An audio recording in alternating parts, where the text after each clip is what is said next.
To Olympias.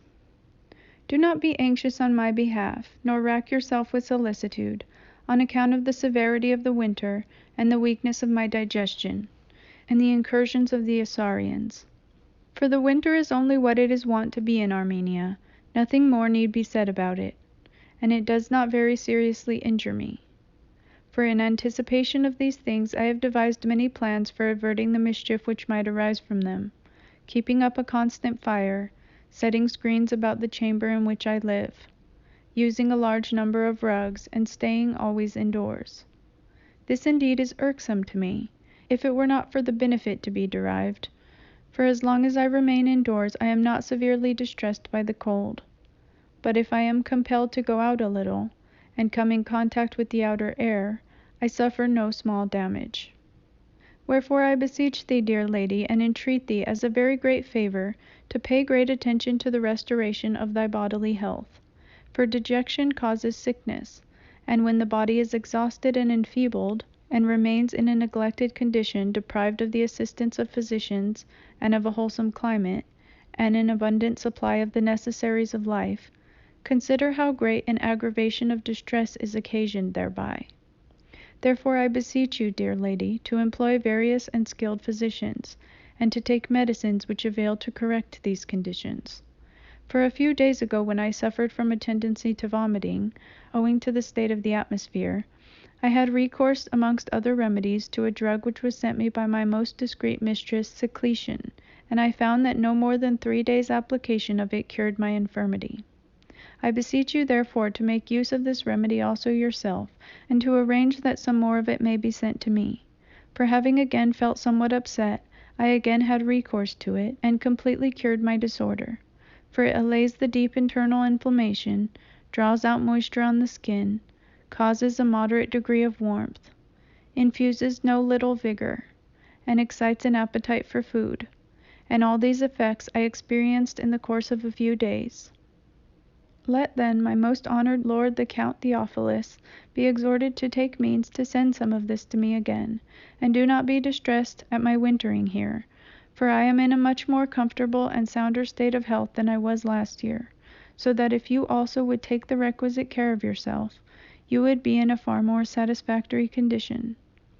Now if you say that your ailments have been produced by despondency, how is it that you again ask for letters from me, seeing that you have not derived any benefit from them in the direction of cheerfulness, but have sunk so deeply under the tyranny of despondency, even as to desire to depart out of this world? Are you ignorant how great a reward even of sickness awaits one who has a thankful spirit? Have I not often, both in person and through letters, discoursed to you concerning this theme? But since the pressure of business, perhaps, or the peculiar nature of your sickness, and the quick succession of changes in your condition, do not permit you to retain what I have said constantly and dearly in your mind, listen once more, whilst I try to heal the wounds of thy despondency by repeating the same incantations. For to write the same things, it is said, to me it indeed is not grievous, and for you it is safe. What is it then which I say and write? Nothing, Olympias, redounds so much to the credit of anyone as patient endurance in suffering. For it is indeed the queen of virtues, and the perfection of crowns. And as it excels all other forms of righteousness, so this particular species of it is more glorious than the rest. Perhaps what I have said seems obscure. I will therefore try to make it clearer. What then is it that I affirm? Not the spoliation of goods, even if one were to be stripped bare of all one's possessions, not the loss of honors, nor expulsion from one's country, and transportation to a distant land, nor the strain of labor and toil, nor imprisonment and bondage, nor reproaches and abuse and scoffings. Not indeed that you are to think the courageous endurance of such things a slight kind of fortitude, as Jeremiah, that great and eminent prophet, proves, who was not a little distressed by this kind of trial. Yet not even this, nor the loss of children, even should they be torn from us in one fell swoop, nor the perpetual assaults of enemies, nor anything else of that nature. No, nor even the head and crown of things accounted painful, namely death, terrible and loathsome though it be, is so oppressive as infirmity of body. And this is proved by the greatest hero of endurance, who, when he was encompassed by bodily sickness, thought death would be a release from the calamities which were depressing him, and when he underwent all the other sufferings, was not sensible of them, although he received blow after blow, and at last a deadly one. For it was no slight matter, but rather an evidence of the most malignant cruelty on the part of his enemy in dealing with one who was no novice in suffering, nor entering the lists for the first time, but already exhausted with the frequent repetition of assaults, to inflict on him that deadly blow, the destruction of his children, so cruelly inflicted, moreover, that all of either sex were destroyed at the same moment, in early youth, and by a violent end, and so instantaneous was their death that it involved their burial also. For their father neither saw them laid upon a bed, nor kissed their hands, nor heard their last words, nor touched their hands and knees, nor did he shut their mouths or close their eyes when they were about to die. Acts which tend not a little to console parents who are being parted from their children. Neither did he follow some of them to burial, and find others on his return home to console him for those that had departed. But he heard that as they were reclining on their couches at a banquet full of love, not of excess, a table of brotherly kindness, they were all overwhelmed, and blood and wine, the cups and the ceiling, the table and the dust, and the limbs of his children, were all mingled together. Nevertheless, when he heard these things, and others before these, which were also distressing, for they too had perished in a distressing way, flocks and whole herds had been destroyed, the latter having been consumed by fire sent down from heaven, so said the evil messenger of this tragedy, and the former having been all seized together by various enemies and cut to pieces, as well as the shepherds themselves. Nevertheless, I say, when he saw this great storm stirred up in a brief moment of time, afflicting his lands, his house, his cattle, and his children, when he saw billow following billow, and long lines of rocks, and the darkness was profound, and the surging waves unbearable, even then he was not tortured by despondency, and scarcely seemed to feel the things which had happened, save so far as he was a man and a father. But when he was delivered over to sickness and sores, then did he also long for death, then did he also bewail himself and lament, so that you may understand how this kind of suffering is more severe than all others, and this form of patience the highest of all. Nor is the devil himself unaware of this fact, for when after having set in motion all these trials, he perceived that the hero remained untroubled and undismayed, he rushed to this his greatest contest of all, saying that all other calamities were bearable, as loss of child or property or anything else, for this is what is meant by the expression skin for skin. But the deadly blow was when pain was inflicted on a man's body, and therefore when he had been worsted after this contest, he had no longer a word to utter, although on former occasions he had made the most strenuous and shameless resistance. In this instance, however, he found that he could not invent any further shameless device, but hid his face and retreated. Think not, however, that it is an excuse to justify you in desiring death, that Job desired it, not being able to bear his sufferings. For consider the time when he desired it, and the disposition of his circumstances. The law was not given, the prophets had not appeared, grace had not been shed forth as it was afterwards. Nor had he the advantage of any other kind of philosophy. For as a proof that more is demanded from us than from those who lived then, and that harder tasks are assigned to us, listen to Christ when he says, "Except your righteousness exceed the righteousness of the scribes and Pharisees, ye shall in no case enter into the kingdom of heaven." Do not think, therefore, that to pray for death now is exempt from blame, but hearken to the voice of St. Paul when he says, "To depart and to be with Christ is far better, but to abide in the flesh is more necessary for your sake." For in proportion as the strain of the affliction is increased, are the garlands of victory multiplied. In proportion as the gold is heated, does it become purified. The longer the merchant makes his voyage on the sea, the larger is the freight which he collects. Do not then think that the labor now allotted to you is a slight one, but rather that it is higher than all which you have undergone. I mean that which consists in infirmity of body. For in the case of Lazarus, and although I may have often said this to you, it nowise hinders me from saying it now, this bodily infirmity availed for his salvation, and he departed to the bosom of the man who possessed a dwelling which he shared with all who passed by, and was continually shifting his home on account of God's command, and sacrificed his own son, his only begotten, who had been given him in extreme old age. Although Lazarus had done none of these things, yet he obtained this blessing, inasmuch as he cheerfully endured poverty, and infirmity, and friendlessness. For this is so great a good to those who bear anything bravely, that it releases any one who may have committed the greatest sins from the heaviest burden of them. Or if any one is an upright and just man, it becomes an additional ground of the greatest confidence. For it is a bright wreath of victory for the just, shining far above the brightness of the sun, and it is the greatest means of purification for those who have sinned.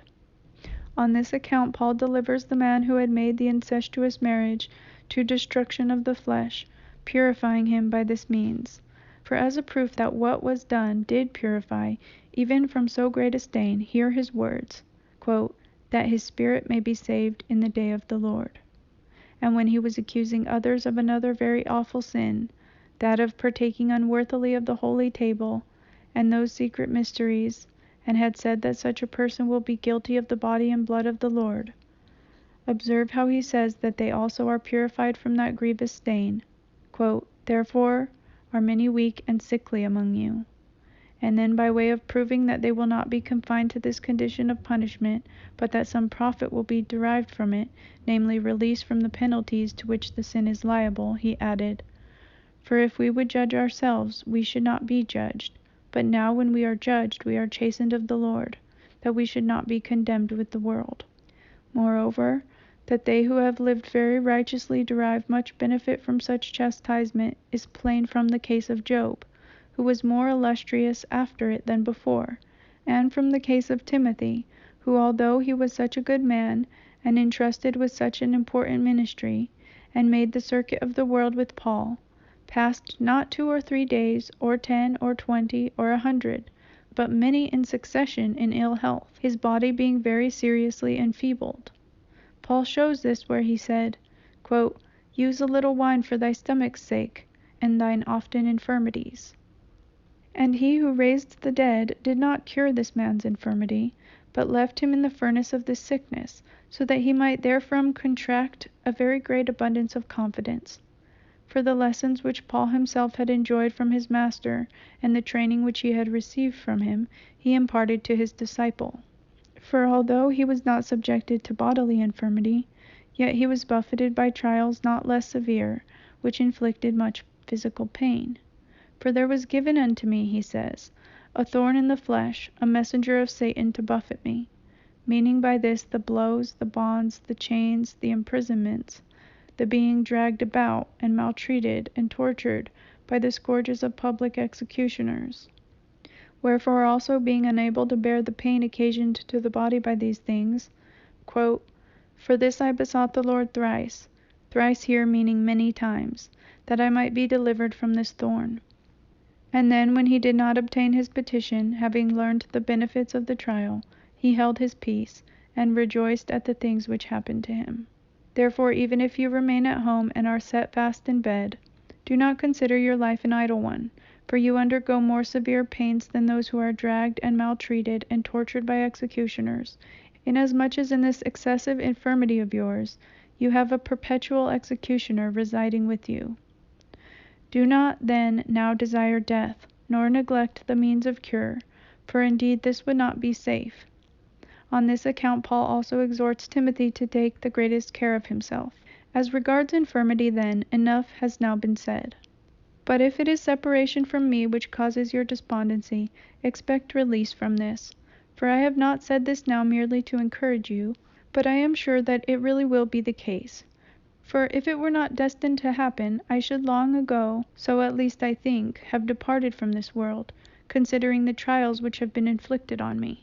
For to pass over all that occurred in Constantinople, after my departure thence, you may understand what sufferings I endured on that long and cruel journey, most of which were sufficient to produce death. what I endured after my arrival here, after my removal from Caucasus, and after my sojourn in Arabissus. Yet I have survived all these things, and now I am in sound health and great security, so that all Armenians are astonished that with such a feeble and flimsy frame as mine I can support such an intolerable amount of cold, or that I can breathe at all, when those who are habituated to the winter are suffering from it in no common degree. Nevertheless, I have remained uninjured up to the present day, having escaped the hands of robbers who have repeatedly attacked us, and yet in daily want of the necessaries of life, and deprived of the use of a bath, and although since my sojourn here I have been constantly without this luxury, I am now so established in the habit that I do not even long for the comfort to be derived from it, but am in sounder health than before, and neither the inclemency of the climate, nor the desolation of the region, nor the scarcity of provisions, nor the lack of attendants, nor the unskilfulness of physicians, nor the deprivation of the bath, nor perpetual confinement in one chamber as in a prison, and the impossibility of moving about, which I always used continually to need, nor perpetual contact with fire and smoke, nor fear of robbers, nor constant state of siege, nor anything else of this kind has got the better of me. On the contrary, I am in a sounder condition of health than I was elsewhere, although I then received great care and attention. Taking all these things then into consideration, pray shake off the despondency which now oppresses you, and do not exact inordinate and cruel penances from yourself. I sent you the treatise which I have lately written, that no one can harm the man who does not injure himself, and the letter which I now send your honor contends for the same position. I beg you therefore to go over it constantly, and if your health permits you, recite it aloud, for if you will, it may prove an effectual remedy for you.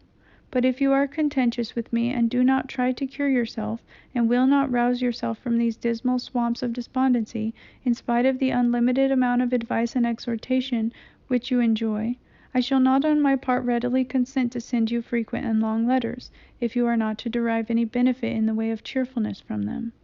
How then shall I know this? Not by your merely saying so, but by an actual proof, inasmuch as you lately affirmed that it was nothing but despondency which caused this sickness of yours. Since then you have yourself made this confession, I shall not believe that you have got rid of your despondency, unless you have got rid of your bodily infirmity. For if it is the former which causes your disorder, as you say in your letter, it is obvious that when that has been dispersed, the other will be removed at the same time, and when the root has been plucked up, the branches perish with it.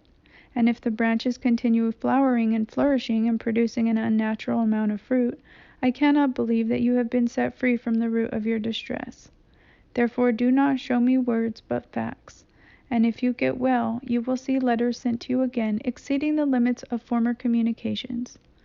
Deem it then no small consolation that I am alive and in good health, and that in the midst of such circumstances I have been set free from sickness and infirmity, which, as I know, is a great annoyance and vexation to my enemies. It follows therefore that you should deem this the greatest encouragement, and the crown of your consolation. Do not call your household desolate, which has now a higher place assigned to it in heaven by reason of the sufferings which it endures. I was grievously distressed on account of Pelagius the monk. Consider therefore what great rewards they deserve, who bravely hold their ground, when men who pass their time in such a habit of discipline and endurance are found susceptible of degradation.